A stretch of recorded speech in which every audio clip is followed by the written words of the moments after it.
ये बुनियादी तौर पर इस वक्त ईस्ट इंडिया का निज़ाम आ चुका है, बादशाह सलामत का निज़ाम आ चुका है। जाएं धक्के खाएं, जाकर वायसराय के सामने धक्के खाएं। यहाँ जो इतनी बड़ी वकला की तादाद है वो इतने कॉम्पिटेंट नहीं है जो सिर्फ यही थे। नहीं, मैं तो जब नए आएंगे ना, ये जुल्फ़िकार अली भुट्टो का आईने पाकिस्तान 1973 तबाह बर्बाद कर दिया, और जो 7 या 8 या 9 या 10 या 11 हीरे जजेस जो हैं, जो हुकूमती लोगों ने सिलेक्ट किए हैं, वो आके पाकिस्तानी अदलिया की 60 साल तारीख मस्क। नवाज शरीफ ने जब भी जजेस अपने तैनात किए, जो कि वजह एस्टेब्लिशमेंट के आदमी ना, आज तक हमेशा ज़ियाउल्लाह कुरहानी बाप है उनका, आज भी वोट को इज्जत दो का नारा लगा के जहाँ असेंबली में साथ बैठे हुए नजर आ गया। यानी इस दुनिया में एक चेहरा वाज़ेह हो गया। आप नहीं समझते कि इस इस्तीफे देने से अब यहाँ पर जो आगे जजेस जो हैं वो कम है तादाद, तो एक नया बहरान भी पैदा होगा। ये इस्तीफ़ा आपको कोई लॉयर्स की मूवमेंट तो नहीं नज़र आ रही इसमें? देखें, लॉयर्स की मूवमेंट वकाला ने चलानी होती है। पंजाब बार कौंसिल जो है वो उन्होंने 26वीं और 27वीं आईनी तरमीम की हमायत कर चुकी है। पाकिस्तान बार कौंसिल हमायत कर चुकी है। सुप्रीम कोर्ट बार एसोसिएशन हमायत कर चुकी है। झूठे पर्चे हो रहे हैं, सीटीटी बनी है, बंदे मारी जा रही है, आप उन एग्जीक्यूटिव की उनकी सपोर्ट कर रहे हैं। 90 जजेस आ रहे हैं, और ये हाई कोर्ट जो है ना, ये तहसील कोर्टें बनने जा रही है। कितने जजों का इस्तीफा आ रहा है? मैं बहुत जजों का इस्तीफा देख रहा हूँ। मैं बहुत खाली देख रहे हैं। और देखिए, मैं लाहौर हाई कोर्ट में कॉम्पिटेंट जजेस वो जा रहे हैं, मेजॉरिटी जा रही है। हमारे यहाँ पे एक टाइम पे एक जज जो है वो कर रहा होता है, वो उसको असूल नहीं लग रहा होता, लेकिन दूसरे टाइम पे वही चीज़ जो अगर उसको हिट कर रही है तो वो असूल बना लिया जाता है। सिस्टम, इंसान आते जाते रहते हैं, किसी एक इंसान पे जो है वो सिस्टम कभी नहीं रुका।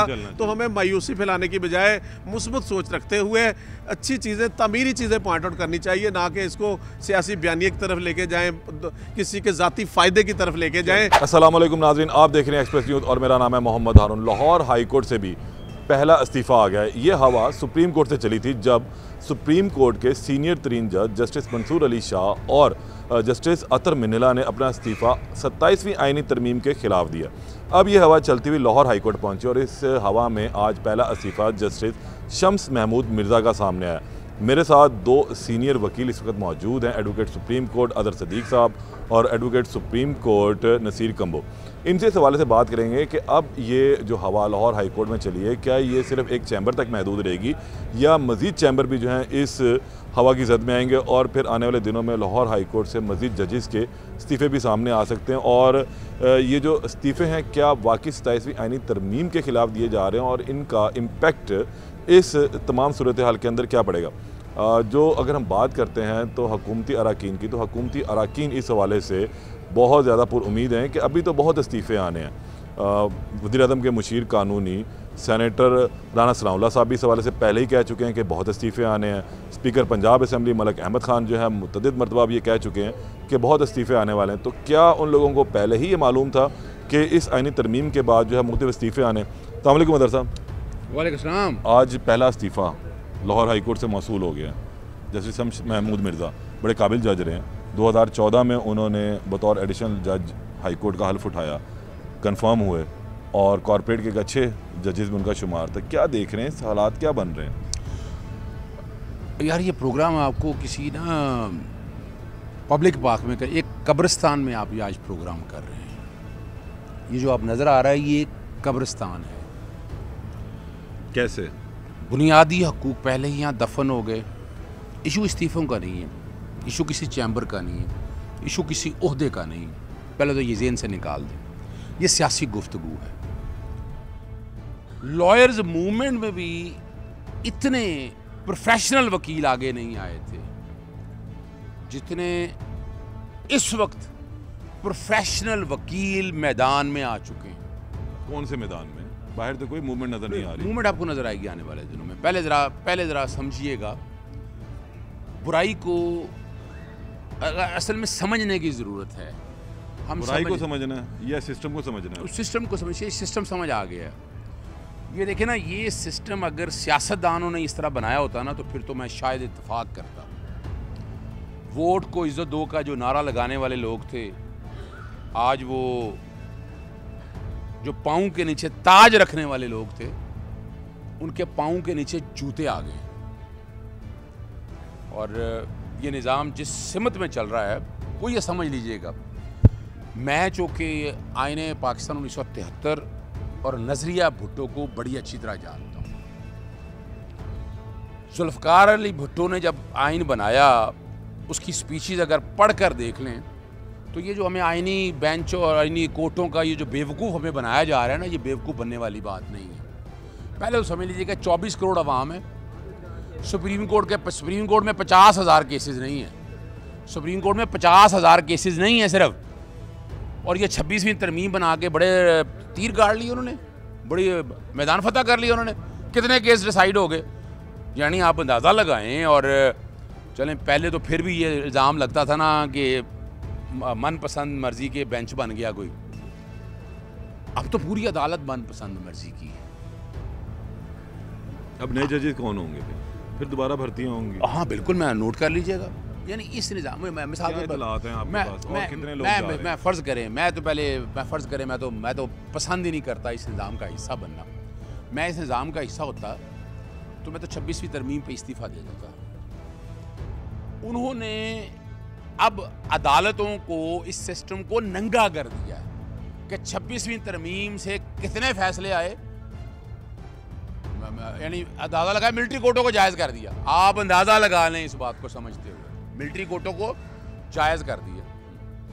जमहूरियत में रिजर्व सीटें जो हैं हिसाबा मुताबिक जुस्सा थी, और जो कुछ हुआ आपने सारा देखा, आंखें बंद रखी ना। जैसे ये बुनियादी तौर के ऊपर ये गठजोड़ थी 3 लोगों की, बाजवा, काजी फायज ईसा और हमारे चीफ इलेक्शन कमिश्नर, उनका। और ये आज हम जो देख रहे हैं ना, ये सारा निज़ाम, इसके पीछे ज़ातियात एजेंडा आ जाएगा सामने आपके। हम देखेंगे कि इन अदालतों में क्या इंसाफ मिलना है, हम देखेंगे। वजह हम देखते जा रहे। नहीं, नसीर भी मेरे साथ मौजूद है। नसीर से जरा सिर्फ एक बात मैं आपके सामने और ख़त्म कर दूँ। नहीं, अभी ख़त्म नहीं करना, अभी बहुत चलनी है। सिर्फ यही, मैं 26वीं तरमीम के ज़रिए यहाँ ये इन दरो दीवार में ना लाखों रिटें फाइल होती थी। इस दफ़ा 67,000 रिटें फाइल हुई। 67,000 रिटें फाइल हुई है। गैर ज़रूरी ख़त्म हो गई ना फिर। अच्छा, वो बड़ी ज़बरदस्त बात बताऊँ, पहले धक्के खाते थे ना ब्यूरोक्रेसी के पास। ये बुनियादी तौर पर इस वक्त ईस्ट इंडिया का निज़ाम आ चुका है, बादशाह सलामत का निज़ाम आ चुका है। जाएं धक्के खाएं, जाकर वायसराय के सामने धक्के खाएं, पहले जाएं ब्यूरोक्रेसी के पास, वहाँ जाकर धक्के खाएं, ग्रीवियंस आपकी वो साइड, और महीने लग जाएं ग्रीवियंस में, हमने नहीं इंसाफ देना। और ये भी क्या है कि इंतज़ामिया हुक्म के ज़रिए यहाँ ये कर दिया है। तो वोकला बरादरी बस जहन में रखिएगा, प्रोफेशनल वकील जो है ना, यानी आप ये जो समझे बैठे हैं ना, आप अपील की प्रोसीडिंग, भाई अपील में सिविल कोर्ट थे, सेशन कोर्ट था, हाई कोर्ट था, 3 स्टेजेस पे होके आता है, या 2 पे होके आता है, हाई कोर्ट में, फिर सुप्रीम कोर्ट में। तो बुनियाद जब भुट्टो ने आइन बनाया ना, उसने एपलेट जुरिसडिक्शन भी रखी और ओरिजिनल जुरिसडिक्शन भी रखी, जिसको 184(3) कहते हैं। तो ये जो अब आके बनाया ना, ये जुल्फ़िकार अली भुट्टो का आइन पाकिस्तान 1973 तबाह बर्बाद कर दिया। और जो 7 या 8 या 9 या 10 या 11 हीरे जजेस जो हैं, जो हुकूमती लोगों ने सिलेक्ट किए हैं, वो आके पाकिस्तानी अदलिया की 60 साल तारीख मस्क कर। ये तो आपका बयानिया है। नसीर साहब, शम्स महमूद मिर्ज़ा साहब ने इस्तीफ़ा दिया, किस तरह देखते हैं इस इस्तीफ़े को? और भी इस्तीफ़े नज़र आ रहे हैं आपको आते हुए? जी, बिस्मिल्लाहिर्रहमानिर्रहीम। देखिए, जस्टिस शम्स महमूद मिर्ज़ा साहब जो थे 2014 में हाईकोर्ट के जज बने, कारपोरेट सेक्टर के अच्छे वकील थे, और ड्यूरिंग जजी भी 10-11 साल उनके बड़े अच्छे गुजरे, कभी उनकी शिकायत नहीं सुनी। लेकिन उनके बाबत भी उन पे शराज का एडवोकेट हैं, असिस्टेंट एडवोकेट जनरल पंजाब थे, उन्होंने जो है उनके ख़िलाफ़ एक रेफरेंस भी दायर किया हुआ है सुप्रीम जुडिशल काउंसिल में, जिसमें उन्होंने ये इल्ज़ाम लगाया कि जी ये 7 साल से जो है एक स्टे है ऑयल मार्केटिंग कंपनी का, जिसमें अरबों रुपए इन्वॉल्व हैं। तो इनकी इनएफिशिएंसी है कि उसको 7 साल से स्टे ऑर्डर दिया हुआ है और उसको डिसाइड नहीं करते। ये कंट्रोवर्सी भी अपनी जगह है। और दूसरा, शम्स महमूद मिर्ज़ा साहब पिछले 2 दिन पहले ना, 1 दिन पहले अखबारात में जो सर्कुलेट कर रही थी खबर कि 10 जज लाहौर हाई कोर्ट से जो है वो ट्रांसफ़र हो रहे हैं दूसरों सूबों में, उनमें जो है जस्टिस शम्स महमूद मिर्ज़ा का नाम भी जो था वो सर फहरिस्त था, या उनमें सर्कुलेट हो रहा था। तो मैं समझता हूँ कि उनकी 3 साल जजी रहती है, उन्होंने मुनासिब समझा, रिज़ाइन करना उनका राइट है। क्योंकि अब तो आइन में, कॉन्स्टिट्यूशन में आर्टिकल 200 में ट्रांसफ़र के मामले को जो है यहाँ तक कर दिया है कि कोई भी जज अगर ट्रांसफ़र से इनकार करेगा तो वो जो है वो उसके खिलाफ रेफरेंस दायर होगा या वहीं पे रिटायर्ड हो जाएगा। तो मैं समझता हूँ कि अभी तक उनका इस्तीफ़ा तो सामने नहीं आया, उसमें वजूहात तो सामने नहीं आई, लेकिन मुमकिन वजूहात यही हो सकती हैं। ट्रांसफ़र से उन्होंने अवॉइड किया, ट्रांसफ़र से अवॉइड किया है, या उन्होंने उनके खिलाफ जो एलिगेशन लगा हुआ है उससे अवॉइड किया है, या तीसरी बात अब देखें कि 27वीं आईनी तरमीम जो है वो देखें 26वीं आईनी तरमीम या 27वीं आईनी तरमीम, उसमें पॉलिटिकल पार्टियां बशमूल पाकिस्तान तहरीक इंसाफ का ये कंसेंसस है कि तहरीक इंसाफ उसके खिलाफ वोट नहीं दे रही। वो जो है उसका जब तरमीम अवान में जाती है तो वो बाइकआउट कर जाते हैं। बाइकआउट का मकसद भी ये होता है कि जो मौजूद हैं उनको 2/3 अक्सरियत दे दी जाए। तो मैं समझता हूँ कि जजेस की बाबत अगर पार्लियामेंट जो है आइन में कोई मेकनिज़म बना रही है उनके एहतसाब का, उनको लगाने का, उनको ट्रांसफ़र करने का, आइनी मामलात को अलहदा किया जा रहा है, दीगर मामलात को अलहदा किया जा रहा है। देखें अब अगर आइनी अदालत बनी है उसमें भी जजेस सुप्रीम कोर्ट से ही जजेस लगे हैं, इधर से जो चीफ जस्टिस लगा है, अगर हाई कोर्ट्स में कॉन्स्टिट्यूशनल बेंचेस बने हैं, तो मैं समझता हूँ कि देखें फौरी और सस्ता इंसाफ जो हर शहरी का फंडामेंटल राइट है, और फौरी और सस्ता इंसाफ ये जो सियासी लड़ाइयाँ हैं ये अपनी जगह हैं, लेकिन ये जजेस ये अदालतें अवामुन्नास के लिए भी हैं। जजेस आप नहीं समझते कि इस इस्तीफे देने से अब यहाँ पर जो आगे जजेस जो हैं वो कम तादाद पे एक नया बहरान भी पैदा होगा, तो कितनी जल्दी यहाँ पे नए जजेस भर्ती किए जाएंगे? देखिए जी मेरी बात सुने, सुप्रीम कोर्ट तो एक इस्तीफा देखिए हाई कोर्ट में 60 जजों की सीटें हैं जिनमें से अभी भी 44 काम कर रहे हैं। तो आगे देखिए मेरी बात सुने, जो जजेस साहिबान काम कर रहे हैं ठीक है, नहीं कर रहे रिज़ाइन करके तो जो है बड़े बड़े लायक वकाला हैं, तो उनमें से देखें कानून के मुताबिक कानून रास्ता देता है, तो नए जजेस भर्ती होंगे, नई अपॉर्चुनिटीज़ क्रिएट होंगी, लोगों को मौके मिलेंगे। और मैं समझता हूँ कि ये जो सीटें खाली पड़ी हैं फिल फॉर फिल होनी चाहिए। कॉन्स्टिट्यूशनल बेंचेस बन के सुप्रीम कोर्ट में कॉन्स्टिट्यूशनल कोर्ट बन चुकी है, तो मैं समझता हूँ ये चीज़ें शुरू हों ताकि लोगों को इंसाफ मिले। ये इस्तीफ़ा नसीब मैं आपको काट रहा हूँ, ये इस्तीफ़ा आपको कोई लॉयर्स की मूवमेंट तो नहीं नज़र आ रही इसमें? देखिए लॉयर्स की मूवमेंट वकाला ने चलानी होती है। पंजाब बार कौंसिल जो है वो उन्होंने 26वीं और 27वीं आईनी तरमीम की हमायत कर चुकी है, पाकिस्तान बार कौंसिल हमायत कर चुकी है, सुप्रीम कोर्ट बार एसोसिएशन हमायत कर चुकी है।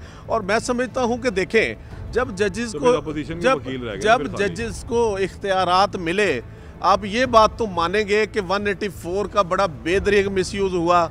सुप्रीम कोर्ट ने या हाई कोर्ट्स ने जब एग्जेक्टिव जो थी उनको काम ही नहीं करने दिया। जिस तरह मेरे प्यारे भाई ने अज़र सदीक साहब ने कहा कि ये एक ग्रुप बना हुआ था, तो दूसरी तरफ भी यही कहा जा रहा है कि साकिब निसार साहब का, उमर अताब बंदयाल साहब का, या आसिफ सईद खोसा साहब का, इजाजुल हसन साहब का भी एक ग्रुप था। तो मैं समझता हूँ कि जुडिशरी में जिस साइड से भी आवाज़ उठे ग्रुपिंग नहीं होनी चाहिए। जजेस का काम तहरीरी फैसले देना है, जजेस के फैसले बोलते हैं, ना कि जजेस प्रेस रिलीज जारी करें, जजेस लेटर लिखें, जजेस स्पीचेस करें। तो मैं समझता हूं कि ये ट्रेंड खत्म होना चाहिए, और जज को जहां भी ट्रांसफ़र किया जाएगा, जहां भी लगाया जाएगा, वो जज होगा, वो वहां पे लोगों को इंसाफ ही देगा। तो पंजाब और लाड़काना बिल्कुल मैं समझता हूँ। अजहर भाई लॉयर्स मूवमेंट की बात करते हैं, इन्होंने भी कहा कि जी Pakistan bar council, Punjab bar council, supreme court bar association already इन तरमीम की हमायत कर चुकी है। कौन सी? तो पंजाब बार कौंसिल जो वो खत्म हो गई है अभी नहीं सुन लेना, चलें जो खत्म हो गई है सुन लेना, बड़ी क्लैरिटी के साथ बता दूं है, तो उनकी तादाद ना फिर भी ज़्यादा। सुन लेना पहले, अभी बाद की बातें हैं। ये जाती हुई बार काउंसिल को तो ये बात करनी नहीं चाहिए थी। चलें पाकिस्तान बार काउंसिल भी जाने वाली है, इलेक्शन आने वाले हैं। दूसरी मैं एक बात बताऊं आपको, नहीं ये नज़र आ रही है आपको, अगर बुकला इतनी बड़ी तादाद में निकल पड़ेंगे 2008 के, आप 2008 के बहुत बड़े जो हैं वो बिल्कुल फ्रंटमैन थे। उसकी वजह क्या थी? कोई इफ्तिखार चौधरी नहीं था, नज़र आ रही है इफ्तिखार चौधरी नहीं था, वो अदलिया की आज़ादी और खुद मुख्तारी थी।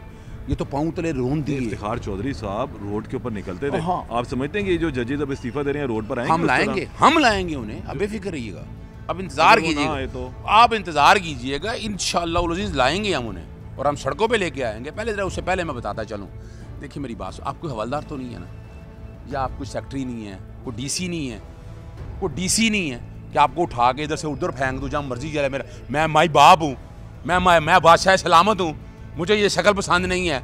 मुझे ये बताएं, ये नाम 10 जो ट्रांसफ़र, एक मिनट ठहरिएगा, ये जो 10 ट्रांसफ़र के नाम है ये किसने दिए हैं? ये लाहौर हाई कोर्ट में बैठ के किस जज ने दिए हैं? यानी किसने दिया ये नाम के 10 ये ट्रांसफ़र होंगे, इस्लामाबाद के ये ट्रांसफ़र होंगे? ये कौन है बैठ के फैसला करने वाले? ये नज़र नहीं, वो क्या पर्चियाँ डली हैं? मैं पर्चियों की बात नहीं कर रहा, वजह आप बताइए। मैं प्रोफेशनल वकील हूँ, जस्टिस शमस मिर्ज़ा ने जितना काम किया ना आइन की तशरीह, मैं चीफ जस्टिस ऑफ फेडरल आइनी कोर्ट ने उतनी तशरीह नहीं की। नोट कर लीजिएगा, वो भी यहीं से गए हैं, वो सिविल के काम करते थे यहाँ पर। और उसके अलावा बाकी जितने जजेस हैं तहकीक उठा कर देख लीजिएगा। चीफ जस्टिस सईद मंसूर अली शाह ने जितना काम आइन और उसके हवाले से उन्होंने किया है ना, या जस्टिस अतर मिलाना ने किया, ये चैम्बर का इशू नहीं है। मैं फिर बताता चलूँ आपको, ये बड़े ख़ानदान की औलाद है, ख़ानदानी लोग हैं। उन्होंने साबित किया नौकरी ठोकर पे। जब वोकला बरादरी प्रोफेशनल सारी खड़ी है तो इस बात। और दूसरी जो बात बड़ी वाज़ेह तौर पर आपके सामने बता दूं कि यहाँ बैठ कर ना, यहाँ आपने हाई कोर्ट का पहले ऑरा समझे आप, यानी यहाँ हमें परेशानी होगी एग्जेक्टिव की, उन एग्जेक्टिव की जो 3.5 साल से लोगों को सड़कों पे जलील कर रहे हैं, जिनको घर से उठा कर जा रहे हैं, झूठे पर्चे हो रहे हैं, सीटीडी बनी है, बंदे मारी जा रही है, आप उन एग्जेक्टिव की उनकी सपोर्ट कर रहे हैं। फॉर गॉड सेक यार, एक अदालतों ही तो होती थी कि जिनसे बुनियादी हकूक़ का तहफ़्फ़ुज़ मिलता था। आज वो तहफ़्फ़ुज़ मैं इसलिए का कब्रिस्तान में बैठे हुए हैं आप। यानी ये हाई कोर्ट है यानी, सुन ले मैं अगली बात बताने लगा हूँ। ये ब्रेकिंग किसी के पास नहीं, चले मैं दे देता हूँ आप, बताएं। 90 जजेस आ रहे हैं और ये हाई कोर्ट जो है ना, ये तहसील कोर्टे बनने जा रही है। नहीं, इधर इस हाई कोर्ट के अंदर तादाद बढ़ाकर 90 मैं बता रहा हूँ आपको। और क्या होगा, यानी बावलपुर ज़िले कोर्ट हाई कोर्ट कहलाएगी, लेकिन ज़िले कोर्ट होगी। बावलपुर बेंच तो वो बेंच और बात जो मर्जी नाम सुन लेना, बात ये है कि ऑफिशियली नाम तो नहीं लेगा ना। मैं आपके सामने जो बात रखने लगा हूँ ना, आप नोट कर लीजिए, आने वाले दौर में आपको समझ आ जाएगा। हमारे यहाँ जो टोटल कॉमन लॉ का निज़ाम है वो ख़त्म होने लगा है। आप क्या कह रहे हैं, आप यानी अब क्या आइन की तशरीह कोई ना करे। कितने जजेस हैं, जितने जजेस ये इस्तीफा देने के लिए जिनके नाम लिखे हैं ना, उनसे कॉम्पिटेंट जजेस नहीं है। इस्लामाबाद हाई कोर्ट में बता दें, रिपोर्टें छोड़ें इस बात को। ख्याल में यहाँ जो इतनी बड़ी वकला की तादाद है वो इतने कॉम्पिटेंट नहीं है जो सिर्फ यही थे। नहीं, मैं जब नए आएंगे ना तो वो भी कॉम्पिटेंट ही होंगे। मैं एक छोटी सी बात बताऊँ, मैं बड़ी सिंपल सी आपके साथ बात हो रही है तजर्बे की। 8 साल 10 साल 12 साल एक तजर्बा है उनका। नए जज ने आना है, आगे टाइम लगना उसको सीखने में, समझने में। ये जो हम बैठे हुए हैं ना भर्ती करके, जिसको हम कोर्ट पैकिंग का लफ्ज़ कहते हैं, आप चाह के आ रहे हैं। सुन लें, मैं आपके सामने बता रहा हूँ, एग्जेक्टिव मजिस्ट्रेट बहाल करना चाह रहे हैं। क्यों? कि सिर्फ और सिर्फ अंग्रेज़ का निज़ाम सारा आ जाए, गरीब आदमी को कोई पूछने वाला ना हो। या अगर तुमने हमें बुलाया, एक हालत यह है, मैंने एक जज को कहा था, हाई कोर्ट के जज को, अब हालात हमारे हो गए हैं, कैसे एक हम हवलदार को नहीं बुला सकते। तौहीन अदालत में सजा हुई थी ना, इस्लामाबाद में बार बार पकड़ रहे थे, क्या कर रहे थे, नज़रबंदी के ऑर्डर जारी हो रहे थे। और एक चीज़ और बताऊँ आपको, ये जो बताया जा रहा है ना सियासी केस 184(3) का, अच्छा ये भी गलत बात है। मैं चैलेंज कर रहा हूँ, यूसुफ रज़ाक गिलानी को जनाब तौहीन अदालत में सजा हुई, आइन कहता है सजा होगी, वो नाहल होगा। मैं स्पीकर के पास गया, स्पीकर ने नाहल रेफरेंस ही फाइल नहीं किया, फिर सुप्रीम कोर्ट जाना पड़ा। अच्छा, नवाज शरीफ की बात कर रहे हैं 62 ये 62-63 आर्टिकल हारून साहब मैंने डाले हैं, अदलिया ने डाले हैं। जब आइन के अंदर जो चीज़ लिख दी है कि आप सादक अमीन नहीं है, आइन ने लिखा है, सिर्फ नवाज शरीफ तो नहीं, उससे पहले असली में उठाकर देखें तो होती रही। पहले मैं आपके सामने ये बहाना बनाया जा रहा है ना, दोनों के दोनों बहाने नेगेट हैं। यानी आप यहाँ पर आ रहे हैं, अब वही चलने दें, अमेंडमेंट ना करें। वो सर अमेंडमेंट आप करें, आप आइन का हुलिया ना बिगाड़ें। सुनिए जरा बात, मीठा मीठा कोई मीठा मीठा आप थाप दूँ, कोई मीठा मीठा आप थाप दूँ। वजह क्या है, मुझे आज याद आते हैं डॉक्टर तारुल कादरी साहब, नवाज शरीफ के बारे में ना पुराना सुने, उसको सुने ना, लेकिन वो जो बातें उन्होंने कही थी ना कि क्या होना नहीं किया, उसको आप ये छोड़ें इस बात को। निज़ाम में देख लिया ना, मॉडल थाने में इंसाफ मिल सका, इनको कुछ मिल सका। अभी बैठकर गौर करें सारी चीज़ों को सामने रखकर।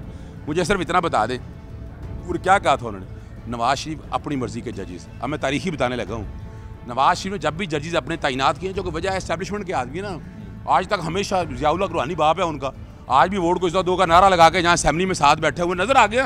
यानी इस दुनिया में एक चेहरा वाज़ेह हो गया। अल जिहाद ट्रस्ट में जो जजेस फारग हुए, या शरफ हफीदी के केस में, वो पीपल्स पार्टी के दौर में जजेस लगे थे।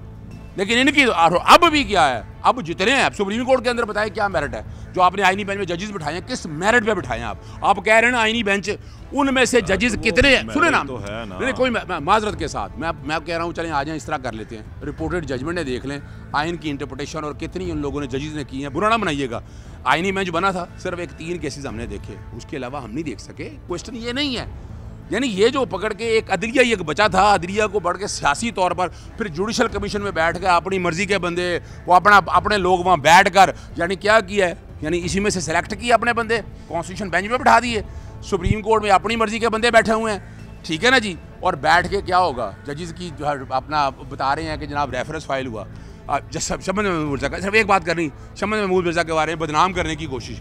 वो 1 साल हो गया, 1 साल हो गया। सुने ना, उसकी वजह मैं बता दूं आपको, उसकी वजह बता दूं क्या था।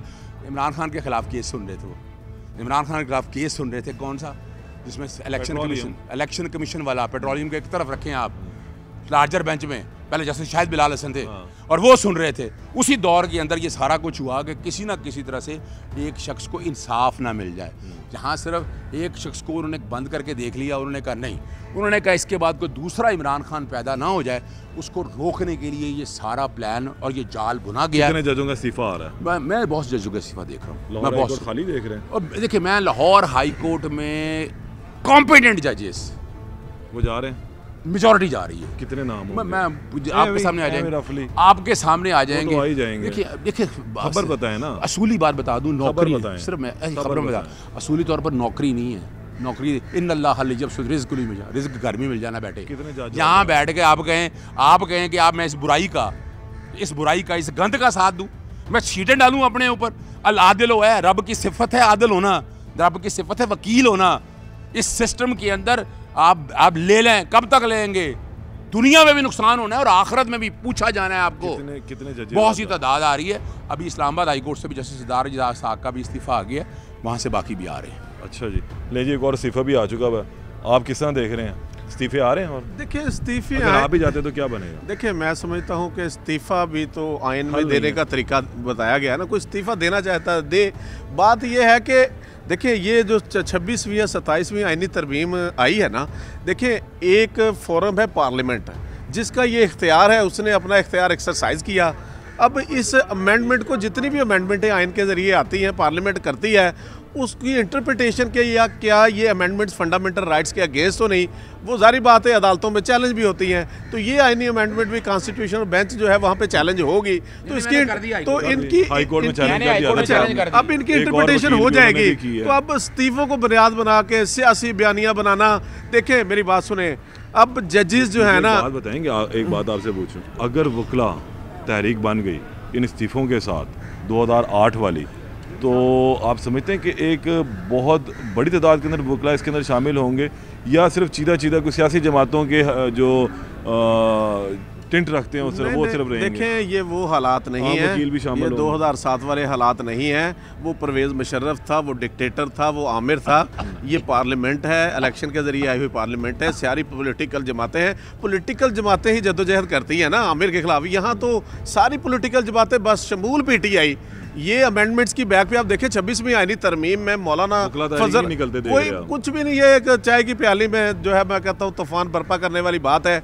ये 2-3 इस्तीफे आए हैं, और सुप्रीम कोर्ट में जिन जजेस के आए हैं, ये पूरा जो है वो ग्रुपिंग बनी हुई थी, इनको नहीं सूट करता, इन्होंने इस्तीफे दे दिए हैं। मैं समझता हूँ कि हमारे यहाँ पे एक टाइम पे एक जज जो है वो कर रहा होता है, वो उसको असूल नहीं लग रहा होता, लेकिन दूसरे टाइम पे वही चीज़ जो अगर उसको हिट कर रही है तो वो असूल बना लिया जाता है।